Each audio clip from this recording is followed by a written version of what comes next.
और सबसे बड़ी बात यही है कि वहाँ पे पेशेंस बनाए रखना है, क्योंकि पेपर देख के अगर घबरा गए तो फिर चीजें वहीं से बिगड़ जाती हैं। करंट से क्वेश्चन उन्होंने किए थे बेसिक को लिंक कर तो सॉल्व हो जाते हैं। तो प्रीलिम्स के लिए अगर सबसे बड़ा फैक्टर था कि मेरे लिए यही था कि मैंने मेरी चीजें बहुत, आप यही मान सकते हैं कि बहुत स्ट्रांग थी, इस वजह से मैं शायद वो क्वेश्चन सॉल्व कर पाई। तो मैंने कॉम्प्रिहेंशन को अपना बूस्ट पॉइंट बनाया था, जिससे मोस्टली क्वेश्चन अगर मेरा सीसैट निकला हुआ है वो कॉम्प्रिहेंशन की वजह से। और जो थोड़ा मैंने सेल्फ स्टडी किया। ओके, कितने साल के पीवाई के सर ने एनालिसिस तो मैं यही सजेस्ट करूंगी कि कोचिंग नहीं लेनी चाहिए, जितना हो सके सेल्फ पढ़ो, उसमें कोई डाउट आ रहा है तो इतना। तो मैम सबसे पहले तो आपको बहुत बहुत कंग्रेचुलेशन यहाँ तक पहुँचने में। Thank you. ओके मैम, आपका नाम क्या है और आप थोड़ा सा अपने बारे में बताइए, आप कहाँ से बिलोंग करते हैं, एजुकेशनल क्वालिफिकेशन क्या है? मेरा नाम अश्मिता चौहान है और मैं कानपुर डिस्ट्रिक्ट से हूँ। और मेरा क्वालिफिकेशन ऐसा कि मैंने बीए किया हुआ है और मीडियम मेरा हिंदी है। मीडियम आपका हिंदी है? हाँ। ये आपका फर्स्ट अटेम्प्ट था? हाँ, first attempt. Okay, first attempt में मतलब यहाँ तक पहुँचना बहुत बड़ी बात है, और वो भी हिंदी मीडियम से, क्योंकि आपने आपको ये बात पता होगा कि हिंदी और इंग्लिश वर्सेस जो चल रहा है वो मतलब काफी दिनों से ही चल रहा है, और ऐसा कहा जाता है कि हिंदी माध्यम से मतलब इतना स्कोप नहीं है, ज्यादा मतलब एक्सपीरियंस IAS IPS नहीं बन पाते। तो कैसा फील कर रहे हो आप यूपीएससी इंटरव्यू देने के बाद? ऐसा है कि जो आपने अभी बोला ना हिंदी वर्सेस इंग्लिश का, ये मिथ जो है ना, ये बहुत ज्यादा स्टूडेंट को, मतलब जितने भी कैंडिडेट की तैयारी कर रहे हैं वो गुमराह कर रहा है। हिंदी इंग्लिश का ज्यादा कोई फर्क नहीं है, बस चीजों का ये होता है कि रिसोर्सेज का थोड़ा ये लगता है ना कि चीजें मिल नहीं पाती हैं, ये रिसोर्सेज हिंदी में है, ये बेस्ट नहीं है तो इंग्लिश में ले लेते हैं। बट जब अगर तैयारी और शुरुआत से मीडियम हिंदी रखा है? हाँ, नहीं, मेरा हिंदी ही रहा है, मेरा हिंदी ही रहा है। उसके लिए ग्रेजुएशन कहाँ से की थी आपने? मेरा कानपुर से ही है ग्रेजुएशन। बीए या फिर? बीए किया हुआ है। बीए किया था? हाँ, बीए किया हुआ। ओके, तो ये बताइए यहाँ पर जो है पहले ही इंटरव्यू हॉल में एंट्री करते आपको कैसा लगा, क्या फीलिंग थी उस टाइम? पहले तो नर्वस फील हो रहा था काफी ज्यादा, और इसके बाद में जब वहां से निकलो तो बहुत मतलब वो लोग कंफर्ट फील करवाते, तो चीजें ज्यादा टफ नहीं लगी मुझे वहाँ पे। और बाहर से जितना भौकाल लोगों ने मचा रखा है, अंदर उतना नहीं। इंटरव्यू से पहले आपको थोड़ा बहुत डर लग रहा था? थोड़ी बहुत ज्यादा नर्वस, हाँ, बहुत ज्यादा नर्वस फील कर रही थी, लेकिन उसके बाद मुझे अच्छा लगा। और वो काफी कंफर्ट करवा के ही क्वेश्चन करते हैं, ऐसे नहीं करते हैं। ओके, इंटरव्यू हॉल में एंट्री करते आपसे पहला सवाल क्या पूछा गया? मेरा तो नाम पूछा था, और मेरा ग्रेजुएशन का जो मतलब बैकग्राउंड है वो पूछा था, और मीडियम पूछा था, और मेरे नाम का मीनिंग क्या होता है वो पूछा था, और फिर क्वेश्चन स्टार्ट किया। ऑप्शनल क्या था आपका? मेरा हिंदी लिटरेचर था। हिंदी लिटरेचर का। तो लिटरेचर से रिलेटेड क्या क्या सवाल आपसे पूछेगा? लिटरेचर से उससे काफी ज्यादा क्वेश्चन मेरे से नहीं किए, बस ये था करंट का जो भी था, ये मेरे लिए थोड़ा लक पॉइंट रहा। करंट से क्वेश्चन उन्होंने किए थे बेसिक को लिंक कर तो ऐसा था कि मेरे से क्वेश्चन उन्होंने यूसीसी के बारे में किए हुए थे, और जो भी राम टेम्पल बना हुआ है उसके बारे में क्वेश्चन, पॉलिटिकल और रिलीजन का क्या फैक्टर है उससे पूछे हुए थे। कोई साहित्यकार, कवि, लेखक? नहीं, क्वेश्चन ये मेरे से नहीं पूछा था, ये मेरे लक पॉइंट था।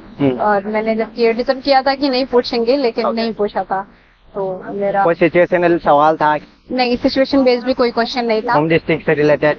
होम डिस्ट्रिक्ट से रिलेटेड ऐसा था कि मतलब ऐसा पूछा था कि यहाँ मतलब जहाँ से आप बिलोंग कर रही हैं वहाँ से काफी सारे बच्चे अभी इस लाइन में नहीं आए हुए हैं, तो मतलब चीजें, मतलब ऐसा था कि बोलते नहीं, कभी कभी चीजें दिखा देते हैं कि नहीं यहाँ से बैकग्राउंड बहुत लो है तो बच्चे सिलेक्ट नहीं हो रहे हैं, तो आप यहाँ वहाँ से यहाँ तक आए तो कैसा क्या फील कर रही हैं, तो वो एक्सपीरियंस शेयर करने का बोला था। तो फिर वो मैंने वहाँ पे जो डेफ में से रिलेटेड कोई सवाल नहीं था? उससे ये ऐसा पूछा था कि तुम्हारा मतलब जो भी उसमें डेफ में मैंने फिल किया हुआ था कि तुम्हारा हॉबी और क्या है, तो वो मैंने शेयर किया था उनको, तो उससे भी काफी मुझे भी सेटिस्फेक्शन हुई थी, और उनको भी कि मतलब मुझे लगा कि मैं ठीक रिस्पॉन्स कर पाई जो उसमें लिखा हुआ था।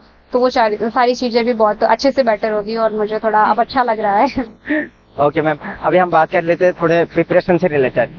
तो इस बार 2023 का प्रीलिम्स काफी टफ था, जीएस पेपर भी और सीसेट का पेपर भी। तो जीएस पेपर 1 के लिए आपका क्या स्ट्रेटेजी था? प्रीलिम्स के लिए? प्रीलिम्स के लिए प्रीलिम्स के लिए तो ऐसा है कि 2023 का जो पैटर्न था वो पूरी तरीके से चेंज था। अभी तक जो चला आ रहा है वो उससे तो यही निकल के आता है कि मैंने जो प्रिपरेशन की थी वो पूरा उसी पे बेस्ड किया था जो पहले का था। फिर अचानक से जब मैं 2023 में मैंने अटेम्प्ट दिया तो पैटर्न पूरा चेंज था, लेकिन फर्क बस इतना होता है कि अगर तुम्हारा बेस मजबूत है तो ऑप्शन चेंज हुए थे, ऑप्शन का पैटर्न चेंज हुआ था तो ऑप्शन ऑटोमेटिक सॉल्व हो जाते हैं। तो प्रीलिम्स के लिए अगर सबसे बड़ा फैक्टर था कि मेरे लिए यही था कि मैंने मेरी चीजें बहुत, अब यही मान सकते हैं कि बहुत स्ट्रांग थी, इस वजह से मैं शायद वो क्वेश्चन सॉल्व कर पाई।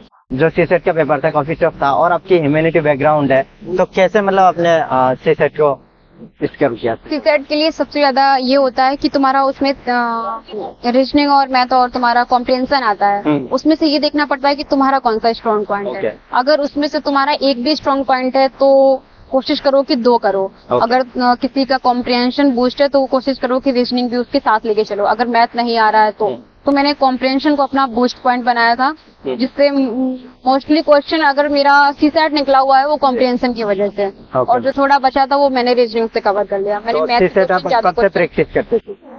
सीसेट का मैंने लास्ट वही जनवरी से स्टार्ट किया हुआ था, उसके पहले मैं उसको टाइम नहीं दे पाई थी, लेकिन ये था कि थोड़ा मेरा जो 12th है वो मेरा साइंस बैकग्राउंड था, तो मेरे को इतनी प्रॉब्लम नहीं आई उसको सॉल्व करने के लिए। तो सीसेट के लिए कोचिंग वगैरह लिया था या कुछ नहीं लिया, मैंने सेल्फ स्टडी किया। ओके, कितने साल की पीवाई की सबने एनालिसिस किया? 25 ईयर्स की पीवाई। बाप रे, बहुत पीवाई की सबने एनालिसिस किया था। तो क्या कहना चाहेंगे, अभी 2024 के प्रीलिम्स भी आने वाले हैं, तो सीसेट के लिए कैसे करें तैयारी? सीसेट के लिए ऐसा ही है कि अपना कॉम्प्रिहेंशन या तो बूस्ट करो या फिर रीजनिंग बूस्ट करो, और जिसका मैथ है वो मैथ भी कर सकता है। बस ये है कि 2 सब्जेक्ट को बूस्ट करो जिससे तुम पेपर को हैंड कर पाओ। और सबसे बड़ी बात यही है कि वहाँ पे पेशेंस बनाए रखना है, क्योंकि पेपर देख के अगर घबरा गए तो फिर चीजें वहीं से बिगड़ जाती हैं। तो मेरा लक पॉइंट यही था कि मैंने सीसेट के लिए कॉम्प्रिहेंशन की प्रैक्टिस बहुत ज्यादा करी थी, और मेरा कॉम्प्रिहेंशन की वजह से ही शायद मेरा सीसेट क्लियर हुआ है। अच्छा, और कॉम्प्रिहेंशन को प्रैक्टिस करते करते मुझे ऐसा हो गया था कि मैंने उसका सिर्फ ऑप्शन पढ़ के और मैंने कॉम्प्रिहेंशन सॉल्व किया था, मैंने उसके क्वेश्चन नहीं पढ़े थे। इतनी समझ फिर आ जाती है कि कैसा क्वेश्चन है और कैसे उसे पुट करना है। जितना हो सके पीवाई लगाना चाहिए। हाँ। मैम, इस समय जो है कई एस्पिरेंट्स 2024 के लिए मॉक टेस्ट लगा रहे होंगे, आपने कितने मॉक टेस्ट लिए थे यहाँ पर? मॉक टेस्ट मैंने ऑफलाइन ले रखे थे, और जिसमें से मैंने 28 ले रखा था, बट मैं लगा नहीं पाई थी उनको, मेरे को टाइम नहीं मिला था, इस वजह से मैंने लगाया नहीं थे। ज्यादा ऑफलाइन मॉक टेस्ट दिए थे। तो कई सारे एस्पिरेंट्स जो रूम में रहकर बैठकर वो मॉक टेस्ट देते हैं, वो कैसे करें? वो ऐसा है कि अपना एक टाइम टेबल बना लें कि मुझे इतने टाइम पे मॉक देना है, और मॉक देने में सबसे बड़ी बात ये होती है कि अपना टाइम को मेंटेन रखो, क्योंकि घर में मॉक देने से और वहाँ एग्जाम हॉल में मॉक देने में बहुत डिफरेंट होता है। तो वहाँ पे अपना एक वॉच लगा लो कि मुझे इतने टाइम में, उससे हो सके तो 15 मिनट पहले का कि मुझे इतने टाइम में पूरा क्वेश्चन, क्योंकि 15 मिनट तो वहाँ चले जाते हैं एग्जाम पेपर का। हाँ, सेम टाइमिंग नहीं होना चाहिए, थोड़ा सा अपना एवरेज टाइम लेके चलो जो यहाँ पे घर में, और उससे तो ये क्लियरिटी रहती है कि माइंड में अगर मैं इतने टाइम में इतना क्वेश्चन सॉल्व कर पा रही हूँ तो वहाँ पे जाके मेरे को 15 मिनट शेष मिल जाएंगे जो मैं ये चेक कर सकूँ कि मैंने क्वेश्चन सही किए या थोड़ा सा गलत किया। एक बार पेपर देखने का मौका मिल जाता है। तो आपने कोचिंग भी लिया था या सेल्फ स्टडी? मैंने कोई कोचिंग नहीं लिया। कोई कोचिंग नहीं लिया। तो अभी जो एक्सपीरियंस कोचिंग लिया है उनको क्या कहना चाहेंगे, क्या जो क्लास की नोट्स है, कोचिंग की नोट्स है, उसका कितना % रोल रहता है? अब जिसने कोचिंग ली है वो एक्सपीरियंस तो मुझे नहीं पता है, क्योंकि मैंने कोचिंग नहीं ली हुई है, मैंने सेल्फ स्टडी की है, तो मुझे वही एक्सपीरियंस है।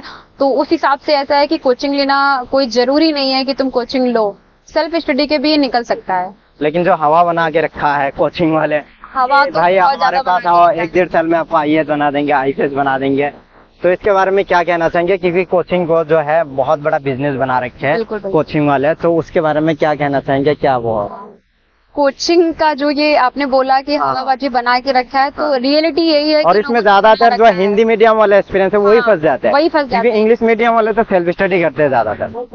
कोचिंग के लिए यही है कि अगर मैं सजेस्ट करूंगी जितने भी हिंदी मीडियम वाले हैं और जो एफर्ट नहीं कर पा रहे हैं क्योंकि फाइनेंशियल इतनी ठीक नहीं है कि वो कोचिंग और ज्यादातर होते हैं यूपी, बिहार, हरियाणा इधर के, तो मैं यही सजेस्ट करूंगी कि कोचिंग नहीं लेनी चाहिए, जितना हो सके सेल्फ पढ़ो। उसमें कोई डाउट आ रहा है तो इतना ज्यादा नेट पे अवेलेबल है, इतने रिसोर्सेस हैं, उनकी हेल्प ले लो। लेकिन सारी चीजें बस यही रहता है कि अगर माइंड में डाउट आ रहा है तो उसे क्लियर करने के लिए फिर लोग नेट पे जाते हैं, सर्च करेंगे, जितना ज्यादा सर्च करेंगे चीजें क्लियर होती चली जाती हैं। और कोचिंग का बस अगर मेरा मानना है कि अगर कोचिंग कुछ मेंटेन करता है तो वो है डिसिप्लिन। राइट। तो अगर डिसिप्लिन कैंडिडेट अपने आप में सीरियस है तो वो घर पे रहकर भी कर सकते हैं। तो जिनके पास पैसे नहीं है मतलब कोचिंग लेने के लिए, गाइडेंस लेने के लिए, वो सेल्फ स्टडी से भी कर सकते हैं, राइट? बिल्कुल बिल्कुल। तो उसके लिए ज्यादातर ऑनलाइन मटेरियल्स देखना चाहिए उनको या फिर टेक्स्ट बुक? टेक्स्ट बुक मैंने देखी हुई है। अच्छा अच्छा, आपने टेक्स्ट बुक के ऊपर हाँ, प्रेफर किया? मैंने टेक्स्ट बुक ही देखी हुई है और एनसीईआरटी का मैंने बेसिक पढ़ा हुआ है। जितना भी है मैंने ऑफलाइन ले रखा है, तो ऑनलाइन का इतना मुझे एक्सपीरियंस नहीं है। ओके मैम, चलिए यूपीएससी इंटरव्यू के बाद भी आपके 2-3 इंटरव्यू यहाँ पर भी हो गया, आप भी टायर्ड हो गए। हमें टाइम देने के लिए आपको बहुत बहुत धन्यवाद, कंग्रेचुलेशन। उम्मीद करेंगे कि आपका सिलेक्शन हो जाए। Thank you.